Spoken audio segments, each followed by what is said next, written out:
سیرت رسول صلی اللہ علیہ وآلہ وسلم سے ہمیں سیکھنا ہے کہ ہم نے اپنی زندگی کیسے گزارنی ہے، چونکہ اس کائنات میں بہترین نمونہ ذات رسالت مآب صلی اللہ علیہ وآلہ وسلم کو بنایا گیا ہے، اور انسان فطرتاً طبعاً ضرور کسی نہ کسی کی نقل کرتا ہے، کسی کی کاپی کرتا ہے، اگرچہ وہ یہ کہے کہ میں خود اپنے طور پہ چیزوں کو دیکھتا ہوں اور آگے بڑھتا ہوں، لیکن یہ صدیوں سے چلایا ہے کہ کسی کو انسان فالو کرتا ہے، کسی کی کاپی کرتا ہے، کسی کی مطابقت میں اپنی عادات کو ڈھالتا ہے۔ تو ہمارے لیے ہمارے آقا و مولا حضور ختم المرتبت صلی اللہ علیہ وآلہ وسلم کی زندگی بہترین نمونہ ہے۔ آپ نے سیرت کا لفظ قرآن مجید میں مطالعہ کیا ہو تو سیرت کسی بھی شخص کی اصلی اور حقیقی حالت کو کہتے ہیں۔ حضرت موسیٰ علیہ السلام اور ان جادوگروں کا واقعہ موجود ہے، جب انہوں نے رسیاں ڈال دی اور وہ ایسے لگ رہا تھا کہ جس طرح متحرک سانپ ہے، تو اللہ کے حکم سے حضرت عیسیٰ علیہ السلام اپنا عصا پھینکتے ہیں جو اژدہا بن جاتا ہے۔ اس کی تھوڑی سی ایکو کم کر دیں، ایکو ختم کر دیں، تو وہ اژدہا بن جاتا ہے۔ تو جتنی بھی رسیاں پھینکی گئی تھیں ان سب کو نگل لیتا ہے، اور پھر فرمایا گیا کہ اے موسیٰ اب اس کو ہاتھ بڑھائیے اور پکڑ لیجئے۔ وہاں جو لفظ قرآن نے بیان کیے سَنُعِيدُهَا سِيرَتَهَا الْأُولَىٰ، اب ہم اس کو اس کی پہلی حالت میں، اصلی حالت میں پلٹانے لگے۔ تو وہاں سیرت کا لفظ ہے، اور اس عصا کی اصلی حالت لکڑی تھی اور وہ اژدہا بن گیا تھا اللہ کے حکم سے۔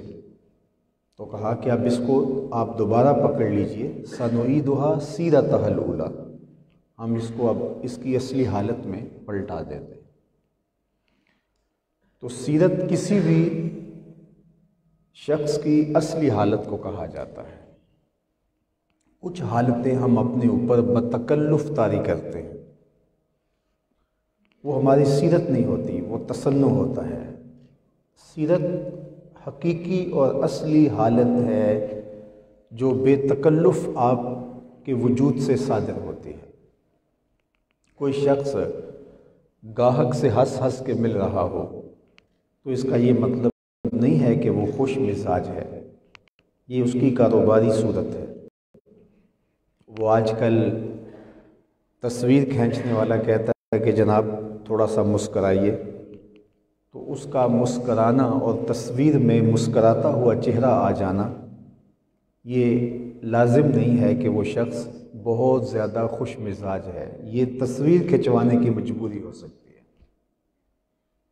تو اصلی حالت انسان کے اہل خانہ کے پاس ہوتی ہے، بالخصوص ازواج کے پاس ہوتی ہے، جہاں انسان بہت بے تکلف ہوتا ہے۔ اب میرے اور آپ کے آقا و مولا حضور ختم المرتبت صلی اللہ علیہ وآلہ وسلم کی سیرت کو سمجھنے کے لیے ام المومنین حضرت سیدہ عائشہ رضی اللہ تعالی عنہا سے پوچھنا ہوگا۔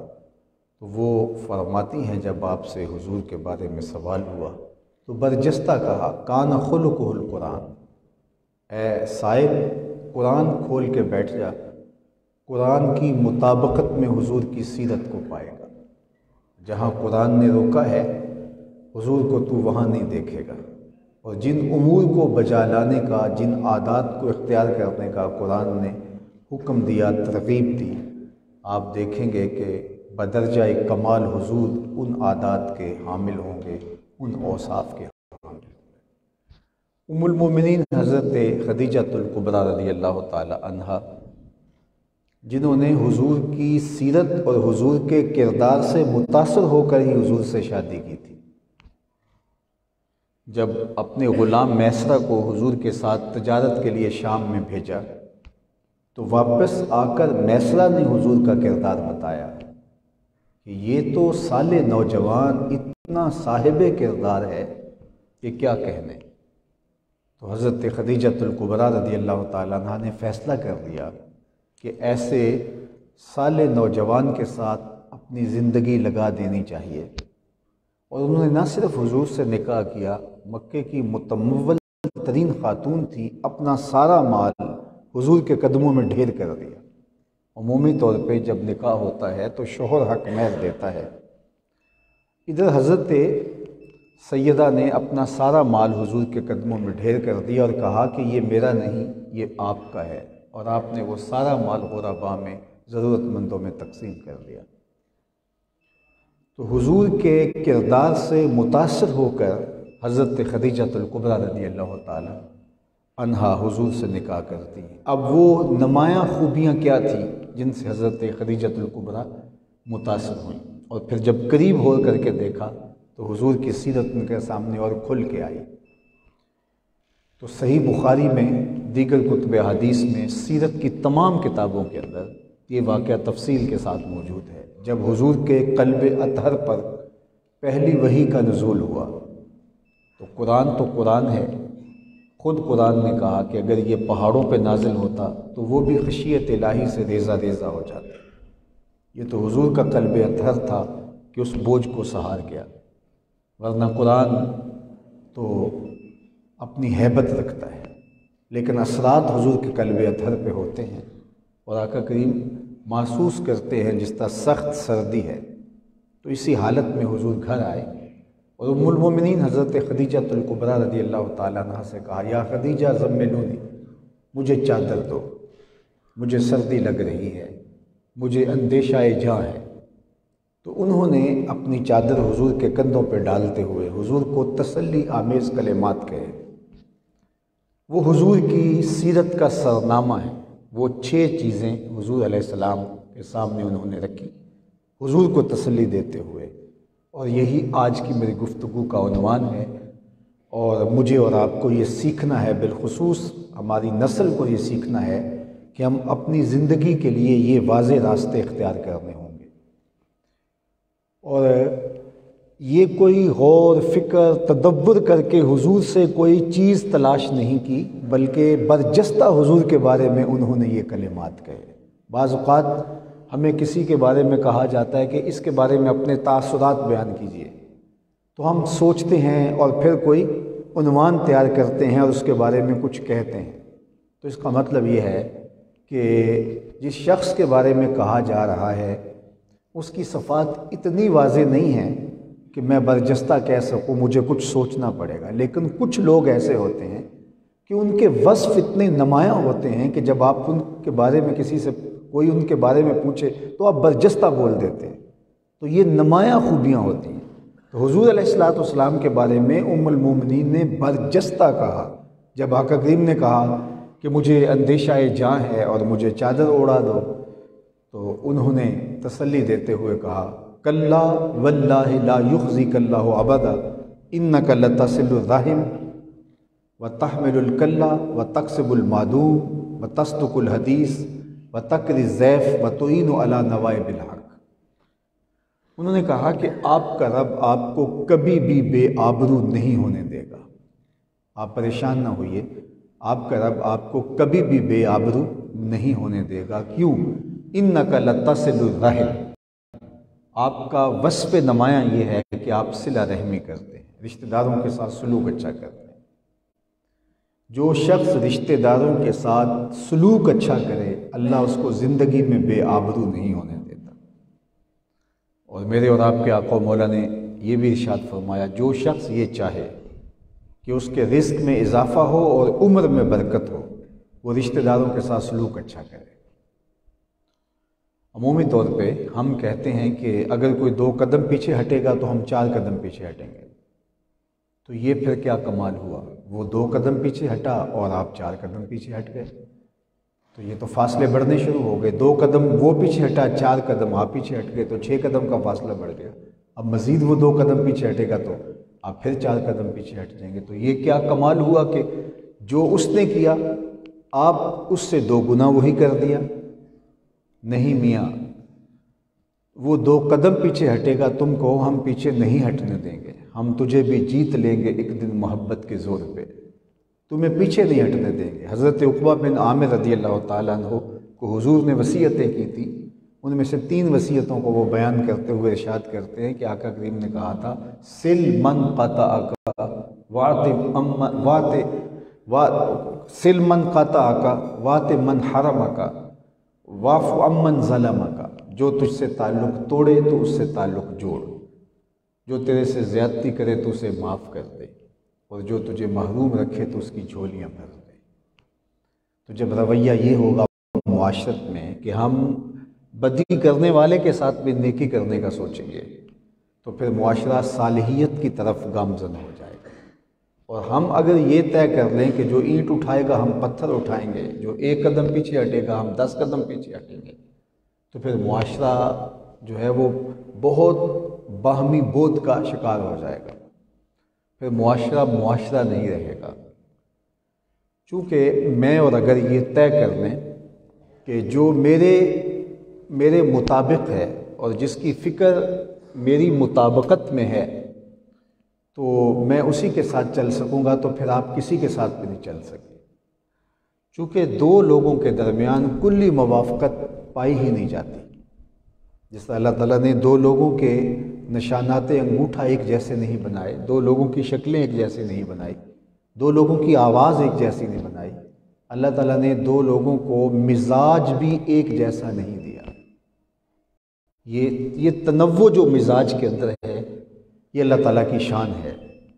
ہمارے ماہرین کہتے ہیں جو نفسیات کے ہیں کہ 2 لوگوں کے مابین کلیتاً موافقت اگر پائی جائے، جس کو لوگ کہتے ہیں یہ بالکل ایک فکر کے شخص ہیں، تو وہ بھی 80% ہوگی، 20% تفاوت وہاں بھی ہوگا۔ یعنی اگر 2 اشخاص کے بارے میں یہ رائے ہو، پوری قوم کی رائے ہو کہ یہ بالکل ہم فکر ہیں، ہم آہنگ ہیں، ہم خیال ہیں، تو اگر کسی کے بارے میں یہ کہہ دیا جائے تو پھر بھی وہ موافقت 80% ہوگی، 20% پھر بھی تفاوت ہوگا، تو پھر وہ 20% چیزیں برداشت کرنا پڑیں گی تو پھر ہی چل سکیں گے، ورنہ میاں بیوی نہیں چل سکتے اگر ایک دوسرے کو برداشت نہیں کریں گے۔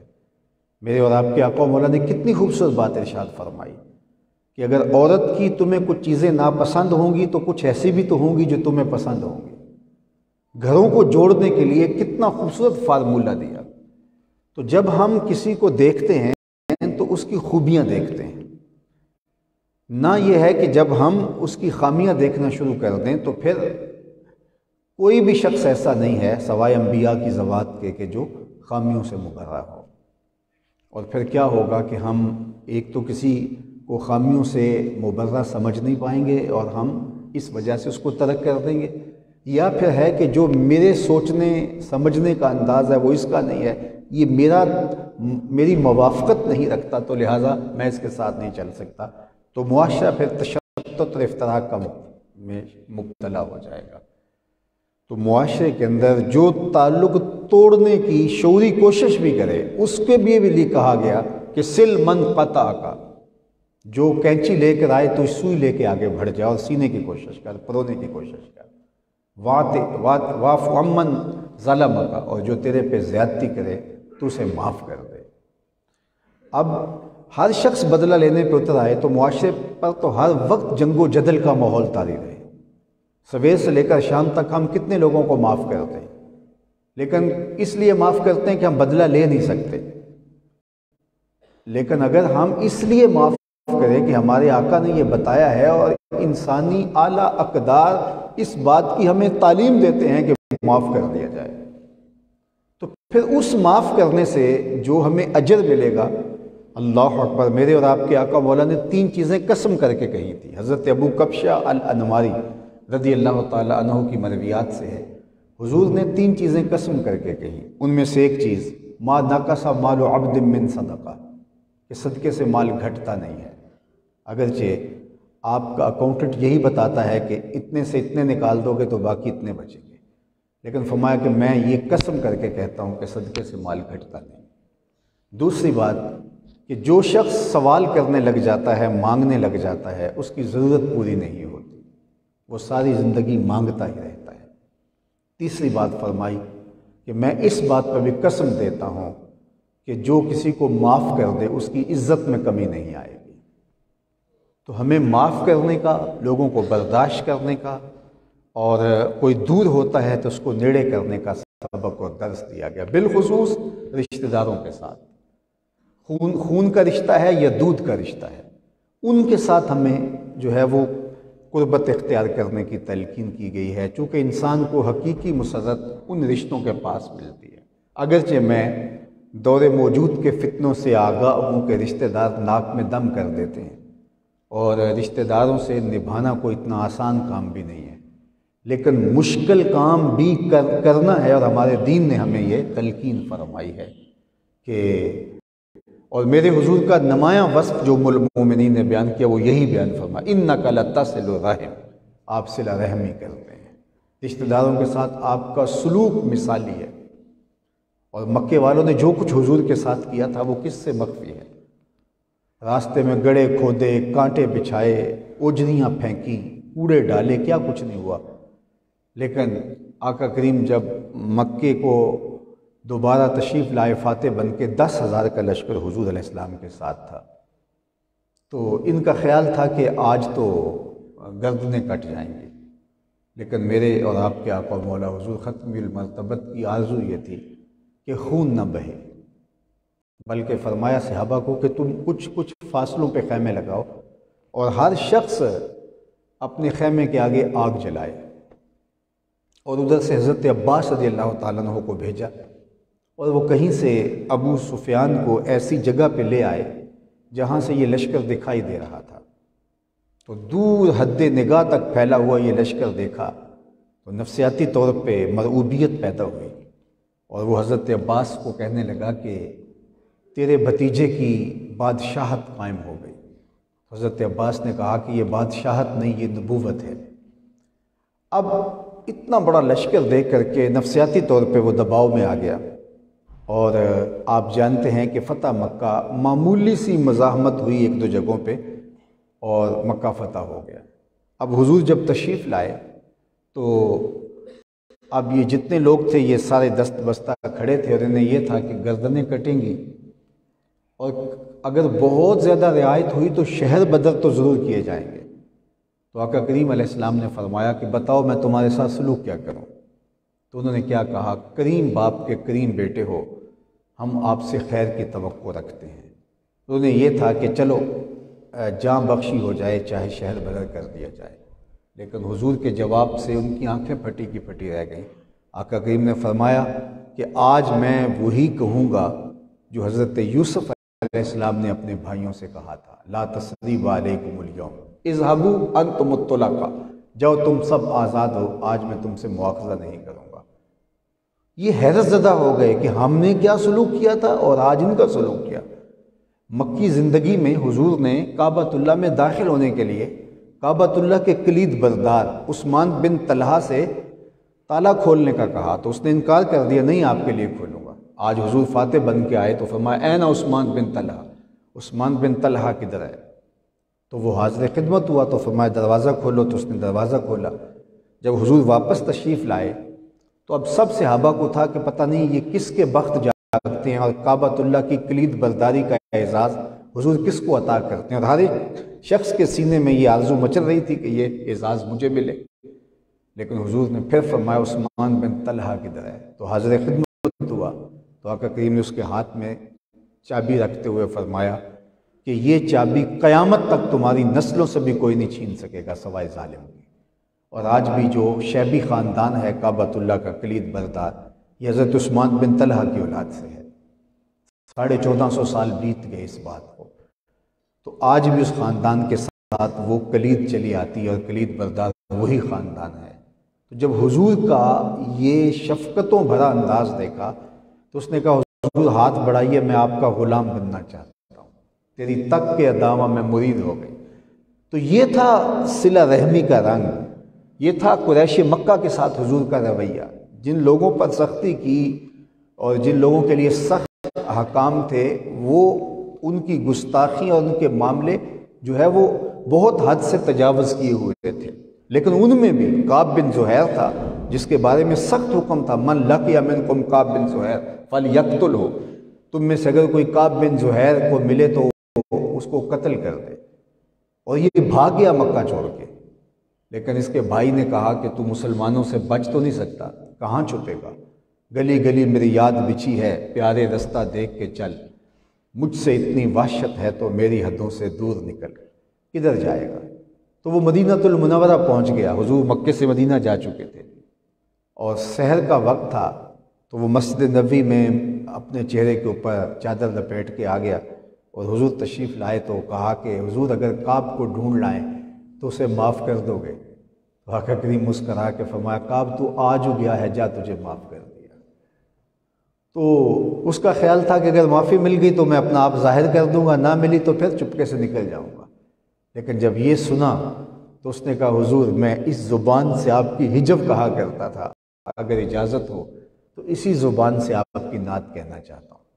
تو پھر وہ انہوں نے قصیدہ بانت سعاد لکھا جو ممبر پہ پڑھا گیا، اور اس میں اس نے آغاز یہاں سے لیا، اتیت عند رسول اللہ معتذرا والعذر عند رسول اللہ مقبول، لوگوں میں معافی مانگنے آیا تھا، یہاں آ کے پتہ چلا نبی تو ہے ہی بڑا بندہ نواز۔ تو یہ حضور کا انداز تھا، اور میں اور آپ اس آقا کے ماننے والے ہیں، تو کیا صرف ہم آقا کو زبان کی نوک سے مانتے ہیں یا دل سے مانتے ہیں؟ اگر دل سے مانتے ہیں تو جو دل میں ہوتا ہے وہ رویوں سے ٹپکتا ہے، وہ طرز زندگی سے پھوٹتا ہے، وہ عادتوں سے نکلتا ہے۔ اس لیے میں اور آپ اگر آقا کریم علیہ السلام کے سچے غلام ہیں، صرف غلامی کا دعویٰ نوک زباں پر ہی نہیں بلکہ ہمارے دلوں کی اتھاہ گہرائیوں سے یہ دعویٰ ہے، تو پھر ہم رشتہ داروں کے تلخ کڑوے رویوں کے باوجود بھی ان کے ساتھ سلوک اچھا کریں گے، اس لیے کہ ہمارے آقا کی سیرت کا یہ نمایاں پہلو ہے، اِنَّکَ لَتَصِلُ الرَّحِمَ، تم جو ہے وہ صلہ رحمی کا مزاج اختیار کرو، اور حضور علیہ السلام سب سے زیادہ صلہ رحمی کرنے والے تھے۔ میں اگر آپ سے پوچھوں یا آپ مجھ سے پوچھیں کہ سب سے افضل صدقہ کون سا ہے، تو میرا جواب یہ ہوگا، اور یہ میرا ذاتی جواب نہیں ہے، شریعت اسلامیہ نے ہمیں یہ جواب دیا ہے، سب سے افضل صدقہ وہ ہے جو مجبور ناراض رشتہ دار کو دیا جائے۔ ایسا رشتہ دار جو ناراض ہے آپ سے، ہمیشہ آپ کی مخالفت پہ تلا رہتا ہے، آپ کو نقصان پہنچانے پر ہر وقت جو ہے مستعد رہتا ہے، کسی وجہ سے مجبور ہو گیا، اب اس کو صدقہ دینے کے لیے نفس نہیں مانتا، کہتے سانپ کا سر پاؤں تلے آیا ہے تو کچل دو، اب یہ سانپ پالیں گے اور اس کو اپنے ہاتھ سے دودھ پلائیں گے، تو نفس اس میں شامل نہیں ہوتا۔ تو سب سے افضل صدقہ بھی وہ ہے جس میں نفس شامل نہ ہو، تو ناراض رشتہ دار کو جو مجبور ہو گیا ہے اس کو صدقہ دینا یہ افضل ترین صدقہ ہے۔ اللہ اکبر۔ تو ہمیں رشتہ داروں کے ساتھ اچھا سلوک کرنا ہے، یہ تو ان رشتہ داروں کے ساتھ اچھا سلوک کرنا ہے جن کا ہمارے ساتھ برا سلوک ہے، اور جن کا ہمارے ساتھ اچھا سلوک ہے تو ان کے ساتھ پھر ہمارے سلوک کی کیفیت کیا ہوگی۔ تو یہ حضور علیہ السلام کا پہلا وصف ہے جو صالح معاشرت کی تشکیل کی بنیادی اکائی ہے، اور جو ہمیں اختیار کرنا پڑے گا۔ اس طرح اپنی ہمسائیگی میں رہنے والے لوگ ہیں، اس طرح اپنے کولیگز ہیں، اسی طرح جو ہے وہ آپ کے کلاس فیلوز ہیں، اسی طرح آپ کے کاروباری سانجھ رکھنے والے لوگ ہیں، تو یہ وہ سارے لوگ ہیں جن کے ساتھ ہمارا رویہ بہتر سے بہتر ہوگا تو ایک صالح معاشرہ تشکیل پائے گا اور پرسکون معاشرت کی بنیاد پڑے گی۔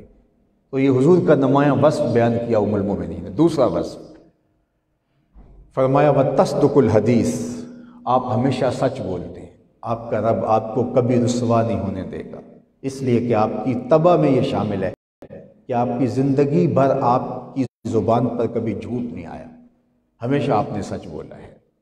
اللہ اکبر۔ تو سچ اسلامی معاشرت کی بنیادی اکائی ہے۔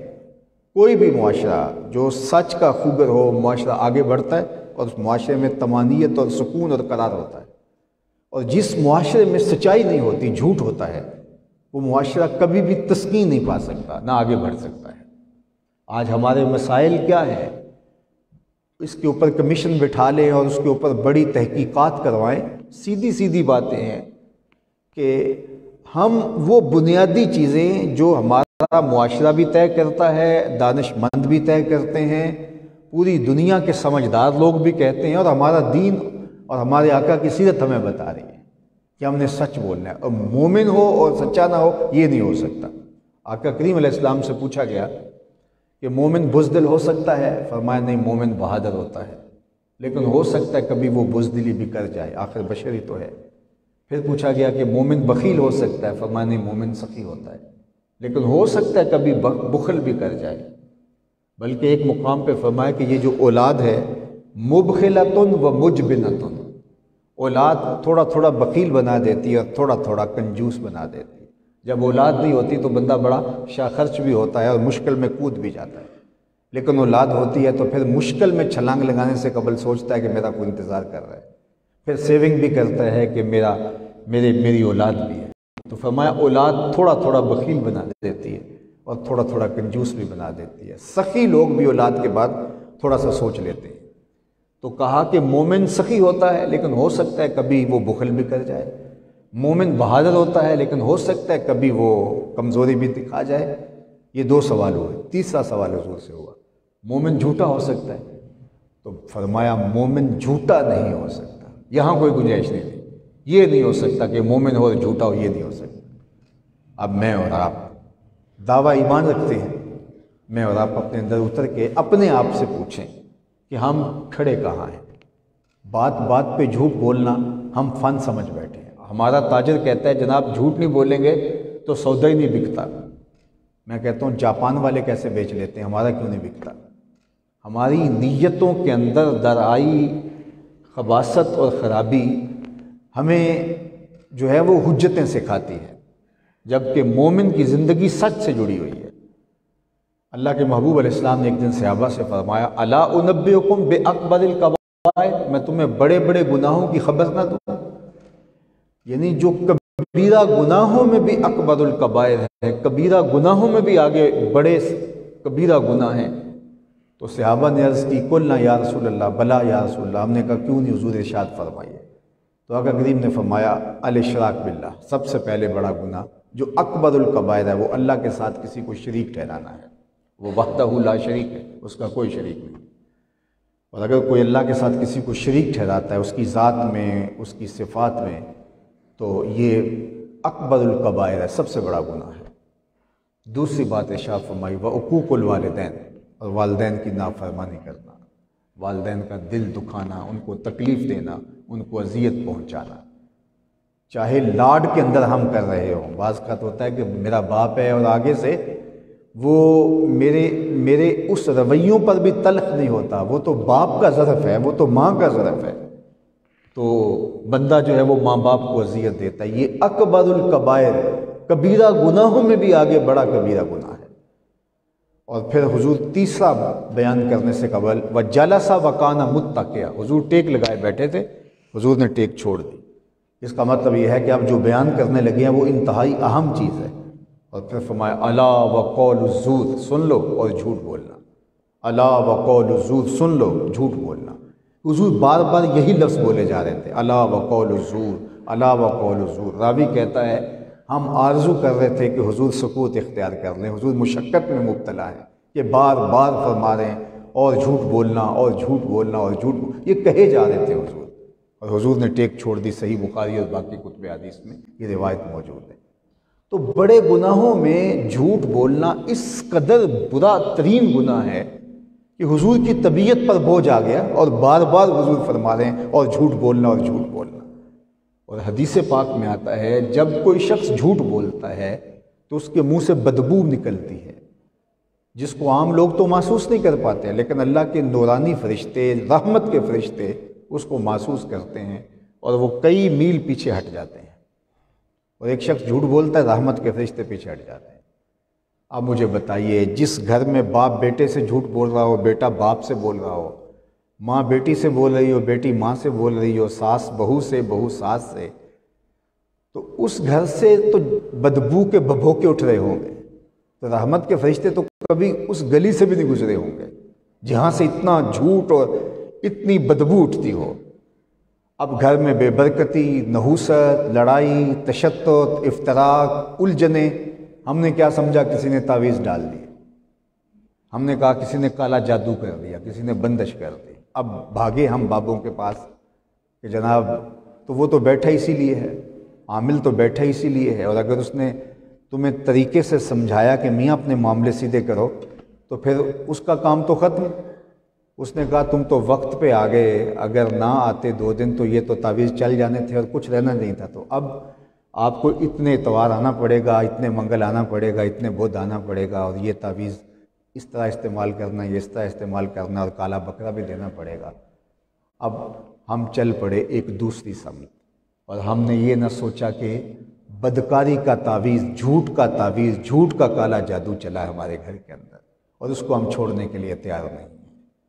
صحیح حدیث ہے کہ رحمت کے فرشتے میلوں ہٹ جاتے ہیں جب کوئی جھوٹ بولتا ہے، کیوں کہ جھوٹ سے بدبو نکلتی ہے۔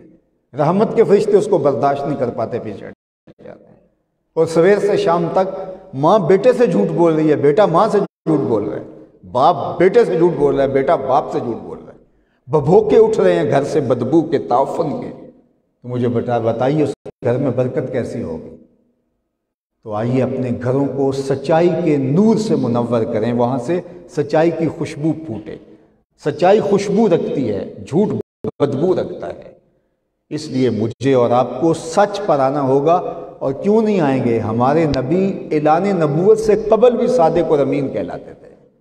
اعلان نبوت کے بعد تو ان کی عظمتوں اور ان کی رفتوں کا اعلان قرآن میں ہوا، لیکن ابھی اعلان نبوت بھی نہیں ہوا تھا، تو اس وقت بھی صادق اور امین کہلاتے تھے۔ ہم اس نبی کے ماننے والے ہیں۔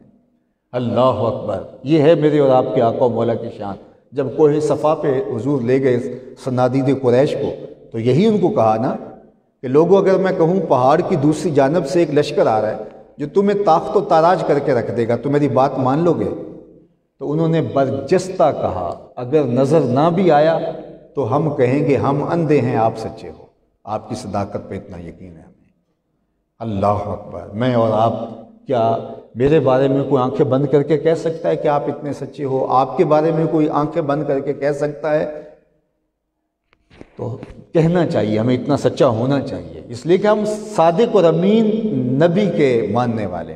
میں آپ کو دوسری بات بتاؤں، جب حضور کو شہید کرنے کے لیے دارالندوہ میں بیٹھ کے سازش تیار کی گئی، اور تمام قبیلوں کے ایک ایک فرد کو لے لیا گیا کہ اگر بنو ہاشم اٹھ کھڑے ہوئے تو اتنے قبائل کا مقابلہ نہیں کر سکیں گے، دوسری بات اگر خون بہا دینا پڑا تو مل کے دے دیں گے، تو یہ قصہ تو تمام کرو۔ اور حضور علیہ السلام کو شہید کرنے کے لیے حضور کے گھر کا محاصرہ کر لیا۔ تاریخ کی ساری کتابوں میں موجود ہے، سیرت کی ساری کتابوں میں موجود ہے، لیکن وہیں موجود ہے جہاں یہ لکھا ہے، وہاں یہ بھی لکھا ہے کہ حضور حضرت علی المرتضیٰ رضی اللہ تعالیٰ عنہ کو اپنے بستر پہ لٹاتے ہیں اور وصیت کرتے ہیں کہ علی تم صبح اٹھنا، لوگوں کی امانتیں واپس کر کے تم بھی مدینے چلے آنا۔ اللہ اکبر! ذرا غور کیجئے، جو حضور کو قتل کرنے کے درپے ہیں، تاریخ بتا رہی ہے ان کی امانتیں بھی میرے حضور کے گھر میں پڑی ہوئی ہیں۔ یہ ہے کردار، ورنہ حضور کو شہید کرنے جا رہے تھے، پہلی فرصت کے اندر اپنی امانتیں تو نکلواتے، لیکن انہیں یقین تھا کہ کچھ بھی ہو ہماری امانتیں ضائع نہیں ہوں گی، ان کا خاندان بھی ہماری امانتیں ضائع نہیں کرے گا۔ اللہ اکبر! تو یہ ہے میرے اور حضور کا، میرے اور آپ کے آقا و مولا حضور ختم المرتبت صلی اللہ علیہ وآلہ وسلم کا روشن کردار، کہ قتل کرنے کے جو درپے لوگ ہیں، تلواریں، نیزے، بالے، خنجر نکال کر کے گھر کا محاصرہ کیے ہوئے ہیں، ان کی امانتوں کا بھی خیال ہے کہ ان کی امانتیں جو ہیں وہ واپس کرنی ہیں۔ تو یہ حضور کا دوسرا وصف ہے جو مجھے اور آپ کو اپنے اندر اتارنا ہوگا۔ جھوٹ بول کے ہم کسی کو دھوکہ دینے میں کامیاب بھی ہو جائیں، سکون قلب کبھی نہیں مل پائے گا۔ سچ بول کے نقصان بھی اٹھا لیں، لیکن قرارے باطن نصیب ہوگا۔ وہ کیا کسی نے کہا تھا، لوٹ کر بھی کوئی بے چین رہا، لٹ کے بھی چین سے سویا کوئی۔ اس لیے ہمیں صداقت کے ساتھ اپنی زندگی کو آگے بڑھانے، سچائی کے ساتھ اپنی زندگی کو مزین کرنے کی سیرت تلقین کرتی ہے۔ تیسری بات جو حضور کا نمایاں وصف ام المومنین نے بیان کیا وہ یہ تھا، وَتَحْمِلُ الْكَلَّ، جس کا کوئی بوجھ اٹھانے والا نہیں، اس کا بوجھ آپ اٹھاتے ہیں۔ اللہ اکبر، اپنے لیے تو سارے جیتے ہیں، لیکن یہ حضور کا ایسا نمایاں وصف ہے جو برجستہ زبان پہ آیا، اور وہ کیا؟ وَتَحْمِلُ الْكَلَّ، جس کا کوئی بوجھ نہیں اٹھاتا اس کا بوجھ آپ اٹھاتے ہیں۔ غربا، یتاما، اراملہ، مساکین، بیوگاں، جن کا کوئی بوجھ اٹھانے والے ہیں اس کا بوجھ آپ اٹھاتے ہیں۔ اللہ اکبر، یہ حضور کا وہ وصف ہے۔ بلکہ مدینہ المنورہ میں ایک خاتون تھی جس کا توازن عقلی کچھ ٹھیک نہیں تھا، اور لوگ اس کے پاس کھڑے نہیں ہوتے تھے، چونکہ جب وہ بات چھیڑتی تھی تو اس کی بات اتنی طویل ہو جاتی کہ لوگوں کے اندر ہمت نہیں ہوتی تھی کہ اتنی دیر اس کے پاس کھڑے ہو کے اس کی باتیں سنیں، اور اس کی باتیں بھی الجھی باتیں ہوتی تھیں۔ ایک دن حضور مسجد نبوی میں تشریف فرما تھے تو اس نے اشارے سے حضور کو بلایا، اس کی بات سننے کے لیے حضور دروازے پہ آ گئے۔ تو اس نے کہا میں نے آپ سے کوئی باتیں کرنی ہیں، تو آقا کریم نے فرمایا کیجیے۔ اس نے کہا یہاں نہیں کرنی۔ کہاں کرنی ہے؟ کہا باہر آئیے، میں وہاں آپ سے کوئی بات کرنی ہے۔ کڑکتی دھوپ، چلاتا ہوا عرب کا موسم، اور اس نے آقا کریم کو دھوپ میں کھڑا کر لیا اور اپنی گفتگو جس طرح کی بھی اس کی تھی سنانے لگی، اور حضور پوری توجہ سے انہماک سے اس کی گفتگو سن رہے ہیں، اور وہ ہے کہ اس کی گفتگو ختم ہی نہیں ہو رہی۔ اللہ اکبر، ویسے تو سننے کے لیے حضور مل جائیں تو پھر کون گفتگو مختصر کرے گا؟ وہ کیا کسی نے کہا تھا نا، اسی شوق میں کی ہیں تجھ سے ہزار باتیں، تیرا حسن تیرے حسن بیاں تک دیکھو۔ اللہ اکبر، تو وہ حضور سے باتیں کیے جا رہی اور حضور اس کی باتیں کان لگا کے سن رہے۔ صحابہ کو غصہ بڑا آ رہا تھا اس عورت پہ، لیکن کہہ کچھ نہیں سکتے کہ حضور خود انہماک سے سن رہے۔ کافی دیر جب اپنی ساری باتیں جو اس کے دل میں تھی سنا کر کے واپس جانے لگی تو غالباً حضرت عمر نے کہا کہ حضور اس کا توازن عقلی ٹھیک نہیں، پورا مدینہ جانتا ہے، لوگ اس کو دیکھ کے راستہ بدل لیتے ہیں، آپ کا قیمتی وقت اور نازک بدن اور یہ چلاتی ہوئی دھوپ اور کار نبوت کی اہم ذمہ داریاں، اور آپ ایسی ویسی عورتوں کی باتیں کیوں سنتے ہیں؟ اس کی تو کوئی بات سننے کے لیے تیار نہیں۔ تو آقا کریم نے فرمایا عمر، پورے مدینے میں اس کی کوئی نہیں سنتا، میں بھی نہ سنوں۔ اور پھر اس کو بلا کے کہا بڑھیا، جب دکھڑے زیادہ ہو جائیں جہاں مرضی محمد کو کھڑا کر کے اپنی باتیں سنا لیا کر۔ ایک تو ہی ہوتے ہیں میری آساں دا سہارا، دس کنوں کراں جے تینوں نہ کراں یاد۔ اللہ اکبر، وَتَحْمِلُ الْكَلَّ، ہر طرح کا بوجھ، اس کی باتوں کا بوجھ بھی اٹھا رہے ہیں۔ یہ ہے میرے حضور علیہ الصلوۃ کی سیرت۔ بعض اوقات ہماری مطابقت میں کوئی چیز نہ ہو تو ہم بعض اوقات ایک دم جھٹک کے چلے جاتے ہیں اور یہ نہیں سوچتے کہ اس کا دل دکھے گا۔ دو لمحے اگر اس کی بات سن لیں، آپ سمجھ بھی گئے ہیں پھر بھی سن لیں، اس کا دل ہلکا ہو جائے گا۔ ایک بزرگ تھے، تو ایک دفعہ میں کسی پرانی جگہ پہ گیا تو وہاں کتبے لگے ہوئے تھے، تو وہاں ابو الخیر علیہ رحمہ کا ایک ربائی لکھی تھی، خدا بندہ چنا کن کہ پریشان نہ شوم۔ یہ ربائی لکھی تھی تو میں نے وہ لکھ لی، نوٹ کر لی۔ تو جب ان بزرگوں کے پاس میں گیا تو وہ فارسی کا بڑا مذاق اچھا رکھتے تھے، تو میں نے سوچا کہ ان کو سناؤں گا، خوش ہوں گے۔ تو وہ بوڑھے بزرگ تھے تو میں نے ان کو وہ فارسی کی وہ ربائی سنائی، حکیم عبدالحی رحمۃ اللہ تعالیٰ علیہ۔ تو مرے کالج سیالکوٹ کے پرنسپل صاحب وہ ان کی خدمت میں یوں آ کے بیٹھتے تھے اور اپنا بقیہ وقت وہیں گزارتے تھے۔ تو غلام علی صاحب بھی پاس بیٹھے تھے، تو میں بالکل نوعمر تھا، تو میں نے بڑے شوق سے یہ ربائی ان کو سنائی۔ تو وہ کہنے لگے وہ غلام علی صاحب یہ ذرا لکھ لو، بہت اچھی ہے۔ اور وہ باقاعدہ کاغذ لے کر آئے اور پوری ربائی نوٹ کی۔ تو اس کے بعد پھر اس کے اندر بعد میں انہوں نے کہا کہ یہ لفظ اگر ایسے ہو جائے تو جو ہے وہ ایسے زیادہ بہتر نہیں ہے۔ تو میں سمجھ گیا کہ یہ حضرت کو تو ربائی جو ہے وہ پہلے ہی آتی تھی۔ تو ایک دن دوبارہ ملاقات ہوئی تو ویسے ہی باتیں ہو رہی تھی کسی موضوع پہ، تو وہ اپنے بزرگوں کی بات سنانے لگے۔ کہتے کہ ہمارے جو والد صاحب تھے ان کے پاس جب کوئی شخص آتا اور کوئی اچھا شعر سناتا تو وہ مجھے کہتے لکھ لو، تو میں لکھ لیتا، تو بعد میں وہ بندہ چلا جاتا تو میں کہتا میاں جی یہ شعر تو آپ نے کئی دفعہ ہمیں سنایا ہے، تو آپ نے کیوں لکھوایا ہے؟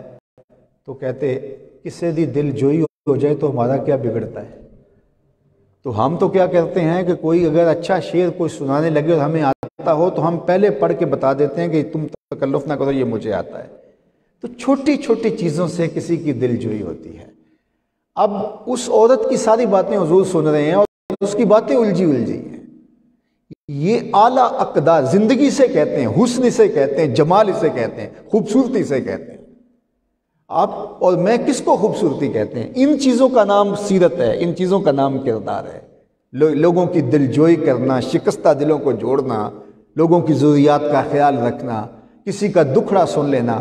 تمہارا کندھا اگر کسی کو رونے کے لیے دستیاب ہو جائے، کوئی تمہارے کندھے پہ سر رکھ کے رو کے اپنی بڑھاس نکال لے، تو اس سے اور کیا بہتر مصرف اس کندھے کا ہو سکتا ہے؟ لیکن تم نہ کسی کا درد سن سکو، نہ کسی کے پاس بیٹھ سکو، ہر وقت نشے کے اندر گھومتے رہو۔ یہ زندگی نہیں ہے۔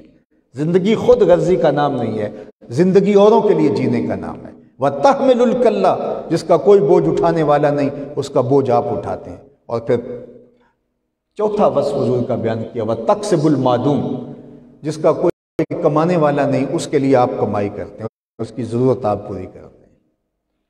یہ زندگی کی خوبصورت تعبیر ہے۔ زندگی کہتے اسے ہیں، اوروں کے لیے جینا، اوروں کے لیے کمانا، اپنے لیے تو سارے لوگ جیتے ہیں۔ اور یہ انسان ہی ہے جو صرف اپنے لیے خود غرضی کی زندگی گزارتا ہے، ورنہ پوری کائنات میں نظر دوڑا کر کے دیکھ لو، یہ درخت خود دھوپ میں جلتے ہیں اور اپنے چھاؤں میں اپنی سائے میں بیٹھنے والوں کو آسودگی فراہم کرتے ہیں۔ درختوں نے اپنا پھل آج تک کبھی خود نہیں کھایا، اوروں کو دان کرتے ہیں۔ جانور دودھ دیتے ہیں، خود نہیں پیتے، اوروں کو دان کرتے ہیں۔ یہ پوری کائنات کا نظم اس طرح چل رہا ہے۔ یہ انسانی خود غرض ہے۔ تو اوروں کے لیے جینا، اوروں کی ضروریات کو پورا کرنا اور اوروں کے کام آنا، یہ بہترین ہمارا دین ہے اور ہمارے آقا و مولا کی یہ سیرت اور کردار ہے۔ علماء نے لکھا 3 نیتوں کے ساتھ رزق کمانا عین دین ہے، اگر وہ رزق حلال ہو۔ چوتھی نیت رزق کمانے کے اندر ہمارے ساتھ نہیں جڑنی چاہیے۔ سب سے پہلی نیت جس کا استحضار ہونا لازم ہے، اپنے آپ کو سوال کی ذلت سے بچانے کے لیے رزق کمایا جاتا ہے۔ کاروبار کریں، تجارت کریں، ملازمت کریں، مزدوری کریں، کچھ بھی کریں، زراعت جو بھی کریں، اس لیے کیا جاتا ہے کہ ظاہر میرے ساتھ ضرورتیں جڑی ہوئی ہیں، اور اگر میں آج خود اپنی ضرورتوں کی تکمیل کے لیے کوشش نہیں کروں گا تو مجھے ہاتھ پھیلانا پڑے گا۔ تو سوال کی ذلت سے بچنے کے لیے رزق کمایا جاتا ہے۔ رزق کمانے کی پہلی نیت یہ۔ دوسری نیت، میرے اور آپ کے جو زیر کفالت لوگ ہیں، وہ بیوی بچے بھی ہو سکتے ہیں، وہ بوڑھے ماں باپ بھی ہو سکتے ہیں، اور وہ بہن بھائی بھی ہو سکتے ہیں، ان کی ضروریات کو پورا کرنا، ان کی تعلیم، ان کی رہائش، ان کی شادیاں، ان کی خوراک، ان کی آسودہ زندگی کے لیے کوشش، یہ دوسرا مقصد ہے۔ لوگ پردیس کاٹتے ہیں اور پتھر کوٹتے ہیں اور کہاں کہاں مصیبتیں سہتے ہیں، اور کتنے لوگ یہاں ہوں گے جو آسودگی کے ساتھ یہاں پڑھ رہے ہیں، شہزادوں کی طرح، شہزادیوں کی طرح، ان کے ماں باپ پردیس کاٹ رہے ہوں گے، ان کی مائیں جو ہے وہ مشقت میں اپنے آپ کو ڈال کر کے اخراجات پورے کرتے ہوں گی۔ شہر میں آ کر پڑھنے والوں بھول گئے ہو کس کی ماں نے کتنا زیور بیچا ہے۔ تو والدین کن کن مشقتوں سے گزر کے اولاد کو آسودگیاں دیتے ہیں۔ تو یہ دوسرا مقصد ہے رزق کمانے کا، کہ زیر کفالت لوگوں کی ضرورت کو پورا کرنا۔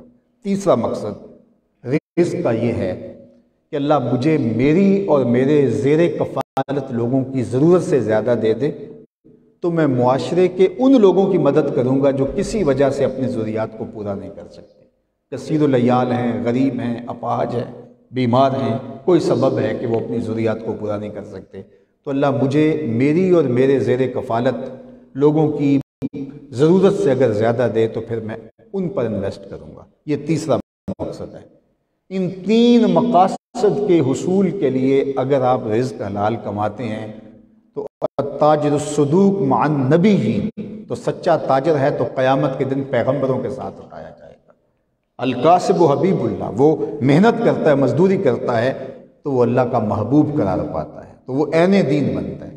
لیکن مقصد اگر عیش و عشرت ہے، اپنی برادری میں نمایاں ہونا ہے، شریکہ برادری میں بتانا ہے کہ میں جو ہے وہ تم سے اوپر نکل گیا ہوں، تو یہ چیزیں دل کو برباد کر دیتی ہیں۔ صرف 3 نیتیں، چوتھی نیت اپنے نیڑے نہ آنے دیں۔ اپنے آپ کو سوال سے بچانا، ہم اس لیے پڑھ رہے ہیں، اسی لیے ہم جو ہے وہ آگے بڑھنے کی کوشش کر رہے ہیں، مشقتیں سہ رہے ہیں، سحری کے وقت اٹھ کے جاگ کر کے تیاریاں کرتے ہیں، صرف 3 مقصد کہ اس سے جو وسیلہ رزق مجھے ملے گا تو اس سے میں اپنے آپ کو سوال سے بچاؤں گا، اپنے زیر کفالت لوگوں کی ضروریات کو پورا کروں گا، اور اللہ اگر مجھے اس سے زیادہ عطا کر دے تو میں معاشرے کے ان لوگوں کے کام آؤں گا جن کے سر پہ کوئی کھڑا نہیں ہے۔ تو یہ حضور کا چوتھا وصف ہے، وَتَقْسِبُ الْمَعْدُومُ، جس کا کوئی کمانے والا نہیں ہے حضور اس کے کمانے والے ہیں۔ یہ ام المومنین حضور کو کہہ رہی ہیں۔ اب 5واں وصف وَتَقْرِ الضَّيْفَ، آپ مہمان نواز ہیں۔ اللہ اکبر! مہمان نوازی کسی بھی معاشرے کا ایسا وصف ہے جس سے معاشرے کا حسن نمایاں ہوتا ہے۔ جو معاشرہ مہمان نواز ہو وہ ایک اچھا معاشرہ ہوتا ہے۔ خود غرض معاشرہ مہمانوں کو بھی لوٹتا ہے، لیکن اچھا اور صالح معاشرہ مہمان نوازی کو اپنے لیے اعزاز سمجھتا ہے۔ مہمان اپنی قسمت کا رزق آپ کے دسترخوان پہ اٹھاتا ہے اور رحمتیں لے کے آتا ہے، برکتیں چھوڑ کے جاتا ہے۔ اور حضرت سیدنا شیخ عبد القادر الجیلانی علیہ رحمہ و رضوان فرماتے ہیں کہ آدھا فقر بھوکوں کو کھانا کھلانا اور ننگوں کو لباس پہنانا ہے۔ چلے، ریاستیں، عبادتیں، نمازیں، سجدے، حج، عمرے، یہ سارا آدھا ہے، اور آدھا فقر بھوکوں کو کھانا کھلانا اور برہنہ بدن لوگوں کو لباس دینا ہے۔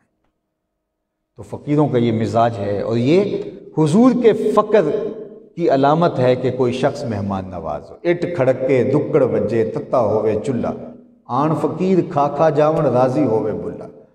تو لوگوں کے لیے آپ کا دسترخوان کشادہ ہو، اور لوگوں کو کھلا کر کے آپ کو مسرت ہو، آپ کو خوشی ہو، آپ کے چہرے بشرے سے محسوس ہو کہ آپ کو فرحت ہو رہی ہے۔ اللہ اکبر! یہ 5واں وصف ہے حضور کا۔ اور 6واں وصف جو حضور کو ام المومنین نے بیان کیا، اس کے بعد میری گفتگو اختتام کو پہنچنے والی ہے، اور میں آپ کی توجہ چاہوں گا۔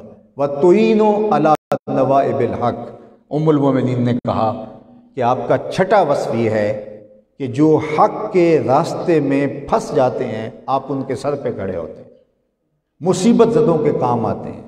جو راہ حق میں سچائی کے اوپر کھڑے ہوتے ہیں آپ ان کا ساتھ دینے والے ہوتے ہیں۔ اور ہم کیا کہتے ہیں کہ ہم پرائی آگ میں کیوں جلیں؟ ہماری یہ سوچ جب سے یہ بن گئی ہے کہ ہم کیوں کسی کے کام کے اندر آئیں، وہ جانے اور اس کا کام جانے، تو پھر سچائی پر، حق پر، صداقت پر کھڑے ہونے والے تنہائی کا شکار ہوتے ہیں، اور پھر معاشرے آگے نہیں بڑھ پاتے۔ اور دوسرا ہم نے ایک اور اس سے ملتا جملہ اختیار کیا ہے کہ اپنے گھر کو چھاج بجائے یا چھلنی لگائے ہمیں کیا لگے۔ ہمارے پنجابی میں کہتے ہیں سانو کی لگے۔ اس معاشرے نے، اس جملے نے ہمارے معاشرے کے اندر سوراخ کر دیا، اور برائی اس طرح پھوٹ کے آئی ہے کہ ہر بندہ کہہ رہا ہے ہمیں کیا لگے، جبکہ معاشرے کا بزرگ بھی یہ کہتا تھا اس معاشرے کو سدھارنا میرا کام ہے، عالم دین کہتا تھا یہ میری ذمہ داری ہے، استاد اور ٹیچر کہتا تھا یہ میری ذمہ داری ہے، خاندان کا بڑا بوڑھا کہتا تھا یہ میری ذمہ داری ہے۔ ایک شخص کو اتنے ٹوکنے روکنے والے ہوتے تھے تو برائی کی حوصلہ شکنی ہوتی تھی اور نیکی کی حوصلہ افزائی ہوتی۔ اب ہر کوئی کہہ رہا ہمیں کیا لگے، اپنے گھر کو چھاج بجائے یا چھلنی بجائے۔ اس نے معاشرے کو تباہ کر کے رکھ دیا۔ کوئی خود غرضی اتنی نہیں ہوگی کہ ہمیں کیا لگے، اب جو کوئی کر رہا ہے وہ کرتا رہے، وہ کہتے ہیں یہ میری ڈیوٹی نہیں ہے، میری ذمہ داری میں شامل نہیں ہے۔ ساری ذمہ داریاں جو ہے وہ ایسی نہیں ہوتی، اخلاقی ذمہ داریاں بھی ہوتی ہیں۔ تو محلے کا بوڑھا ہو، بزرگ ہو، استاد ہو، یہ سب کی ذمہ داری ہے کہ معاشرے کے اندر صالح قدروں کے فروغ کے لیے محنت کی جائے۔ میرے اور آپ کے آقا مولا نے اس کو ایک اتنی خوبصورت مثال سے سمجھایا کہ میرے ماں باپ آپ پہ قربان ہوں۔ آپ نے فرمایا کہ لوگ کشتی پہ سوار ہو گئے اور اپنی اپنی جگہ انہوں نے طے کر لی کہ یہ جگہ میری ہے، یہ جگہ میری ہے، اور سمندر کا سفر شروع ہو جاتا ہے۔ اور ایک شخص اپنے حصے کی جگہ پر کشتی میں سوراخ کرنے لگ جاتا ہے، اور باقی کہتے ہیں کہ ہمیں کیا لگے، وہ اپنے حصے کی جگہ پہ سوراخ کرے نہ کرے اور اس کا ہاتھ نہیں پکڑتے۔ تو فرمایا بتاؤ نتیجہ کیا ہوگا؟ کشتی میں پانی آئے گا اور سوراخ کرنے والا بھی ڈوبے گا اور باقی بھی نہیں بچ سکیں گے، اور اگر یہ آگے بڑھ کے اس کا ہاتھ پکڑ لیتے ہیں تو وہ بھی ڈوبنے سے بچ جائے گا اور باقی بھی بچ جائیں گے۔ جب معاشروں کے اندر برائی پنپنے لگتی ہے تو اگر معاشرہ بڑھ کر کے اس کو روکتا نہیں ہے تو پھر وہ برائی، ایک گھر نہیں جلتا، سارا معاشرہ جل جاتا ہے، پوری بستی جل جاتی ہے، کوئی بھی واقعہ نہیں بچتا۔ تو ہم نے یہ جب سے طے کر لیا ہے کہ ہمیں کیا لگے جی، تو پھر نتیجہ کیا ہوا کہ معاشرہ تباہی اور بربادی کے دھانے پہ آ کھڑا ہوا۔ جبکہ ہم روزانہ نماز عشاء کے اندر جو صلاۃ الوتر پڑھتے ہیں اس میں ایک عہد کرتے ہیں، اور وہ کیا ہے؟ وَنَخْلَعُ وَنَتْرُكُ مَن يَفْجُرُكَ، یہ ہمارا عہد ہوتا ہے روزانہ۔ اس کا کیا مطلب ہے؟ مالک جو تیرے حکموں کو توڑنے والا ہوگا، بغاوت کرنے والا ہوگا تیری شریعت کی، نَخْلَعُ وَنَتْرُكُ، ہم اس کو ترک کر دیں گے، ہمارا اس سے کوئی تعلق نہیں ہوگا، سماجی بائیکاٹ کریں گے اس کا۔ اب یہ ہم روز عہد کرتے ہیں، لیکن یہ عہد جس طرح مسجد میں نماز پڑھ کے وہاں ٹوپی پھینک کے آ جاتے ہیں، نماز میں پھینک کے آ جاتے ہیں۔ جس ہم نماز مسجد میں پھینک کے آ گئے، دکان پہ وہ نماز ساتھ لے کر نہیں آ رہے ہوتے، ہم کاروبار میں وہ نماز ساتھ لے کر نہیں آ رہے ہوتے، معاشرے میں وہ نماز ہمارے ساتھ نہیں ہوتی۔ اسی لیے نماز تو بے حیائی کو روکتی ہے، یہ تو بدی کو روکتی ہے۔ نماز تو ایک صالح معاشرت کی تشکیل کا ذریعہ ہے۔ تو پھر وہ کیسی نماز ہوئی کہ جو نماز مسجد میں رہ گئی ہمارے ساتھ، ہماری زندگی میں نہ آئی؟ وہ کیسا حج ہے جو ہم منا میں چھوڑ آئے، عرفات میں چھوڑ آئے، مزدلفہ میں چھوڑ آئے، وہ حج ساتھ نہیں لے کر آئے؟ تو پھر اس حج کا فائدہ کیا؟ تو آج مجھے اور آپ دیکھنا ہے کہ کیا ہمارا دین صرف مسجد تک محدود تو نہیں ہو گیا، ہمارا حج عرفات تک محدود تو نہیں ہو گیا، اور ہمارا دین ہماری نوک زبان تک محدود تو نہیں ہو گیا کہ ہم زبان سے کہتے ہیں کہ مسلمان ہیں لیکن ہمارے رویوں سے نہیں گواہی دے رہے ہوتے کہ ہم مسلمان ہیں۔ میرے استاد فرمایا کرتے تھے کہ یہ نہ ہو کہ لوگ تمہیں پوچھیں تم کون ہوتے ہو اور تمہیں بتانا پڑے جناب ہم مسلمان ہوتے ہیں، یہ دیکھو مذہب کے خانے میں اسلام لکھا ہے۔ آپ فرمایا کرتے تھے صاحب نہ کسی کو پوچھنے کی نوبت آئے، نہ تجھے بتانے کی ضرورت ہو، تمہارا رویہ، طرز زندگی، انداز معاشرت، وضع قطع ایسی ہو، تم دور سے چلے آ رہے ہو، لوگ پہچان کے کہیں وہ دیکھو حضور کا غلام آ رہا ہے۔ لیکن میں اور آپ دیکھیں کہ ہم کھڑے کہاں ہیں۔ بلکہ میں اس میں ایک اور بات کا اضافہ کیا کرتا ہوں، اور وہ یہ کہ تم دور سے دکھائی دو تو پتہ چلے حضور کا غلام آ رہا ہے، اور جب تم کسی کے نیڑے لگو تو پھر بھی پتہ چلے یہ حضور کا غلام ہے۔ بعض کا دور سے تو بندہ بڑا اچھا لگتا ہے کہ یار یہ بڑا عاشق رسول ہے، یہ بہت اچھا مسلمان ہے، داڑھی کا سائز بھی ٹھیک ہے، پگڑی کا رنگ بھی اچھا ہے، جبہ بھی بہت اچھا پہن رکھا ہے۔ لیکن جب اس سے رشتہ داری کر کے دیکھیں، اس سے کاروبار کر کے دیکھیں، اس کی ہمسائیگی میں گھر خرید کے دیکھیں، اس کو قرض دے کے دیکھیں، تو پھر پتہ چلا یار دور دور سے تو اچھا لگتا تھا، قریب آیا تو کچھ اور نکلا۔ اس کے لہجے میں یوں تو برف تھی لیکن جو چھو کے دیکھا تو ہاتھ جل گئے۔ تو دور دور سے اچھا تھا لیکن قریب آیا تو کچھ اور نکلا۔ نہیں، ہم دور سے بھی پتہ چلے حضور کے غلام ہیں، اور جب کوئی ہمارے قریب لگے تو وہ مصطفیٰ پہ درود پڑھنے پہ مجبور ہو جائے۔ اور ہمارے اسلاف ایسے ہی تھی، ان کی میتوں کو دیکھ کے لوگوں نے کلمے پڑھے۔ امام محمد بن حسن الشیبانی کا جنازہ اٹھتا ہے تو جو ان کے جنازے کی چارپائی کو کندھا دینے کے لیے بڑھتا تھا اس کے لبوں پہ کلمہ جاری ہو جاتا تھا، اور ہماری زندہ لاشیں لوگوں کے اسلام کے راستے میں رکاوٹ بنی ہوئی ہے۔ ابھی گزشتہ دن میں کہیں تھا تو میں نے کہا کہ یہاں بر صغیر پاک و ہند کے اندر پیغمبر نہیں آئے، صوفیاء آئے ہیں اور عرب تاجر آئے ہیں، اور انہوں نے بدل کے رکھ دیا اور اسلام دے دیا ہمیں۔ وہ روزی روٹی کمانے کے لیے تاجر آئے تھے اور ہمیں دین دے کے چلے گئے۔ صوفیاء آئے اور ہمیں دین دے کے چلے گئے، اور وہ ہزاروں کی تعداد میں تھے، لاکھوں کی تعداد میں نہیں تھے۔ لیکن آج 22 کروڑ یہاں لوگ بستے ہیں، اور اس طرح بھارت کے اندر بھی اتنے ہی لوگ ہیں، اس سے زیادہ لوگ ہیں، بنگلہ دیش میں ہیں، افغانستان میں ہیں۔ تو یہ 60-70 کروڑ لوگ تو اس ریجن میں بستے ہیں، اور یہاں کوئی پیغمبر نہیں آیا۔ یہاں عرب تاجر آئے اور صوفیاء آئے، اور ان کے کردار کی وجہ سے لوگوں نے اسلام قبول کر لیا۔ یہ تو ایک حقیقت ہے جس کا کوئی انکار نہیں کر سکتا۔ لیکن میں دوسری دعوت فکر آپ کے سامنے رکھنا چاہتا ہوں۔ عرب سے چند 100 تاجر آئے، پورا علاقہ مسلمان ہو گیا۔ عرب سے 2-3 جو ہے وہ سمرقند، بخارے اور غزنی سے چند صوفی آئے، قبائل کے قبائل مسلمان ہو گئے۔ ایک وہ کردار تھا، اور ایک یہ کہ یورپ میں عرب سے لاکھوں تاجر گئے ہوئے ہیں روزی کمانے کے لیے، یہاں سے لاکھوں لوگ یورپ میں، امریکہ میں، باقی ممالک میں روزی روٹی کمانے کے لیے گئے ہیں۔ صوفیاء کی اولادیں، علماء کے بیٹے سب وہاں گئے۔ اب وہاں جب ہم جاتے ہیں تو وہاں ظاہر ہے کہ یہاں چند سو آئے تاجر تو کروڑوں لوگ مسلمان ہو گئے، تو جہاں ہزاروں لاکھوں گئے ہوئے ہیں وہاں تو کوئی کافر رہنا نہیں چاہیے۔ لیکن جب کہیں جانا ہوتا ہے تو لوگ قریب آ کے پوچھتے ہیں کوئی حل بتاؤ ہماری اولادیں مسلمان رہ جائیں۔ ذرا دیکھیے کہ ہم لڑک کے کہاں آ گئے۔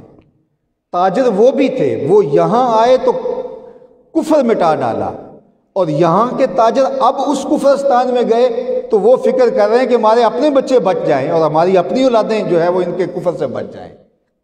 تو پھر مطلب کیا ہوا کہ ہمارا ایمان وہ ایمان نہیں رہا، ہمارا دین وہ دین نہیں رہا، ہمارا نبی سے وہ تعلق نہیں رہا، صرف ہمارا زبانی تعلق رہ گیا۔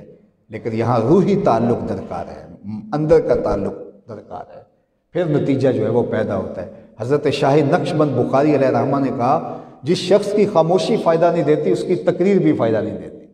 مطلب کیا؟ جس کا کردار اثر انداز نہیں ہوتا اس کی گفتار بھی اثر انداز نہیں ہوتی۔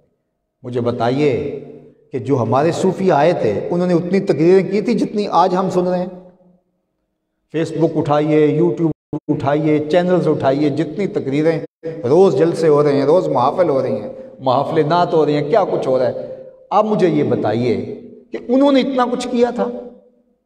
انہوں نے تقریریں نہیں کی تھی، ان کے کردار سے لوگ جو ہے وہ اسلام کی طرف آئے، اور ہماری گفتار ہی ہے، ہمارا کردار نہیں۔ یہ بات ذہن میں رکھیے، اثر انداز کردار ہوتا ہے۔ میرے اور آپ کے آقا و مولا حضور ختمی المرتبت صلی اللہ علیہ وآلہ وسلم کی 63 سالہ زندگی میں حضور کا ذمہ کیا تھا؟ ذرا دیکھیے، هو الذی ارسل رسولہ بالہدی ودین الحق لیظہرہ علی الدین کلہ۔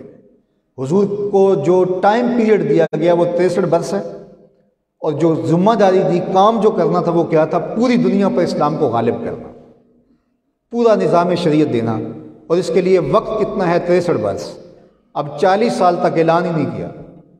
اگر یہ ہال کسی نے بنانا ہے اور اس کو 1 سال دیا گیا ہو، 1 سال میں یہ بنانا، اور اتنا بڑا ہال ہے، تو آپ اس کو ابھی نقشہ ہی نہیں دیتے، اور اس کا وقت گزرتا وہ تو چیخے گا کہ میاں اتنا بڑا کام ہے اور فلاں تاریخ تک میں نے مکمل کرنا ہے اور ابھی شروع ہی نہیں ہو پا رہا، تو جلدی کیجئے نا، میں نے اتنا بڑا منصوبہ ہے، اس کی تکمیل کرنی ہے۔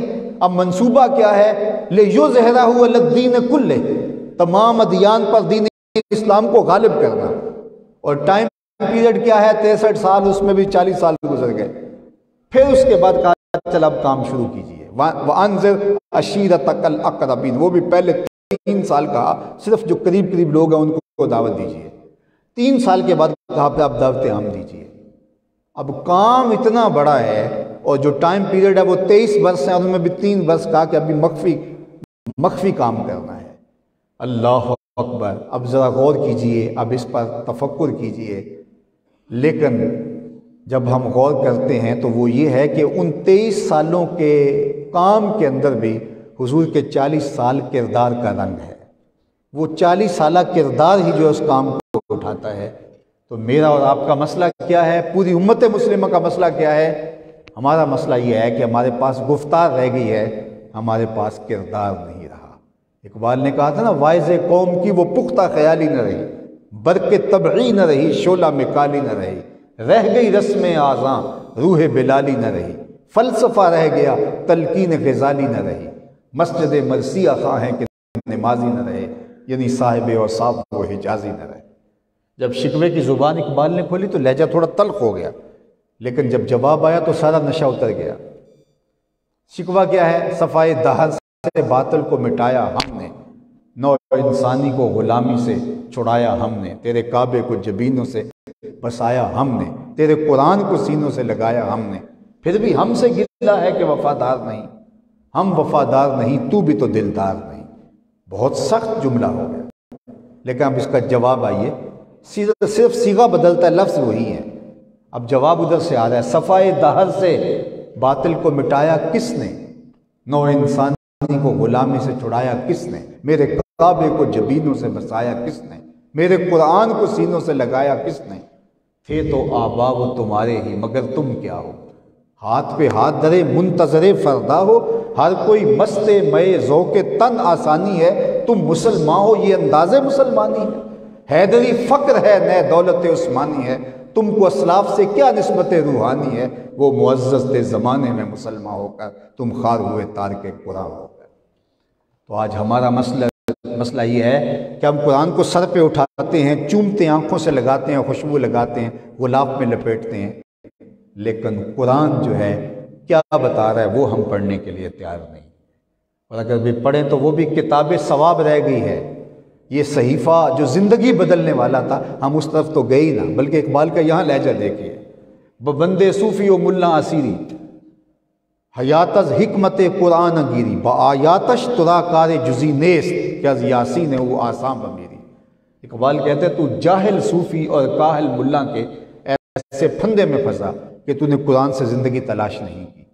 قرآن کی آیتوں سے تجھے صرف اتنا سروکار ہے، جب تیرے بوڑھے کی روح اٹک گئی تو سورہ یاسین لے کے بیٹھ گیا کہ میں تلاوت کروں، اس کی روح آسانی سے نکل جائے۔ اقبال کہتے ہیں کوئی شک نہیں، فائدہ ہوتا ہے، لیکن میرا کہنا یہ ہے، اقبال کہتے ہیں کہ اس قرآن سے بھی تو نے مرنا ہی سیکھا، کاش اس قرآن سے جینا بھی سیکھا ہوتا۔ یہ زندہ کتاب ہے، کتاب زندہ قرآن حکیم، حکمت او لا یزال استو قدیم، اتنا بڑا نسخہ کیمیا، اور تو مردے کی روح آسانی سے نکلے مرنے والے کی، تو اسی کے لیے سورہ یاسین پڑھ رہا ہے، تو اس سے بھی تو نے مرنے کی راہ تلاش کی، اس سے جینے کا راستہ بھی ڈھونڈا ہوتا، تو یہ اٹھا دیتی کتاب تجھے عروج دے دیتی۔ 56-57 اسلامی ملک اور ایک ارب 60-70 کروڑ مسلمان دنیا کے اوپر بستے ہوں اور ایک ٹکے کی ویلیو نہ ہو۔ اللہ اکبر، جب میں کہتا ہوں الہی میرا احوال دیکھ، حکم ہوتا ہے اپنا نامہ اعمال دیکھ، تو میں اور آپ دیکھیں کہ ہم کھڑے کہاں، ہم صرف زبان سے مسلمان ہیں، رویے سے نہیں، ہم جو ہے وہ نعروں سے مسلمان ہیں، عمل سے نہیں۔ تو جب ہم اپنے عمل میں دین کو نہیں اتاریں گے، اپنے رویوں میں دین کو نہیں اتاریں گے، اپنی عادات میں دین کو نہیں اتاریں گے، طرز زندگی اور انداز معاشرت میں دین اور سیرت کو نہیں اتاریں گے، تو پھر کبھی بھی ہمارے دن نہیں بدلیں گے۔ خدائے زندہ زندوں کا خدا ہے۔ آج کفار نے ہمارے اسلوب کو اختیار کر لیا تو آگے چلے گئے، اور ہماری دولت اور ہمارا سرمایہ، لیکن بس ہم عقیدت کے ساتھ پدرم سلطان بود والا معاملہ ہوا۔ تو اللہ تعالیٰ اپنی خاص عنایتیں ہمیں دے، اور ہمیں حضور کی سیرت کے یہ جو 6 عنوان میں نے آپ کے سامنے رکھے ہیں، ہمیں آغاز کر دینا چاہیے کہ اپنی زندگی ان دائروں میں آگے بڑھائیں۔ دیکھنا کہ زندگی گزارنے کا نشہ آنا شروع ہو جائے گا، سچائی جب جڑ جائے گی میرے ساتھ تو میری زندگی کتنی نکھر جائے گی، میری زندگی کس طرح نور سے معمور ہو جائے گی۔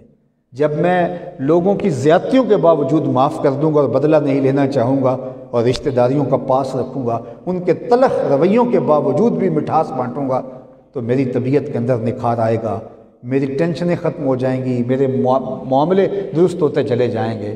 جب میں لوگوں کے لیے جینا شروع کر دوں گا تو پھر جینے میں نشہ آنے لگے گا، جینے کا لطف آئے گا، جینے کا سرور آئے گا۔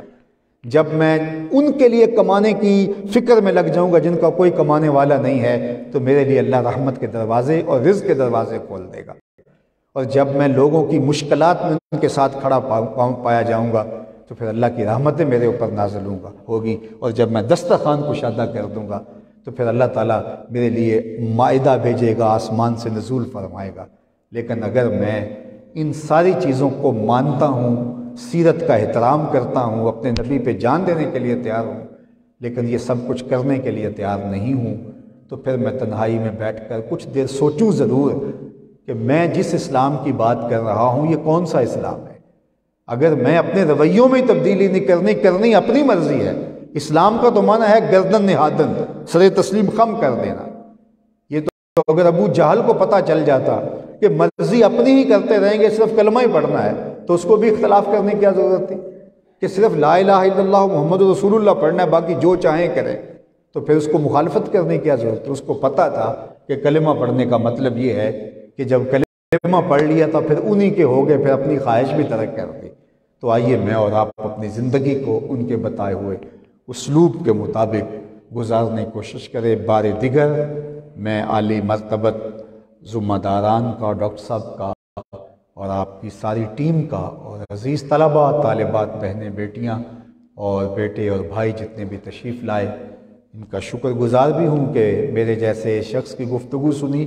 میں وہ معروف طرز کا خطیب نہیں ہوں کہ آپ کو کوئی ایسی گفتگو سناتا کہ آپ جو ہے وہ پرجوش ہو جاتے، لیکن جو باتیں میں نے کہی ہیں یقیناً میں نے دل سے کہی ہیں، اور از دل خیزت بر دل ریزت، جو بات دل سے نکلتی ہے وہ دل میں اترتی ہے۔ ضرور اس پہ سوچئے گا اور ضرور اس پہ غور کیجئے گا، اور اپنی زندگی میں ان چیزوں کو اتارنے کی کوشش کیجئے گا، ہم پہ اللہ اور اس کا رسول راضی ہو جائے۔ وآخر دعوانا ان الحمدللہ۔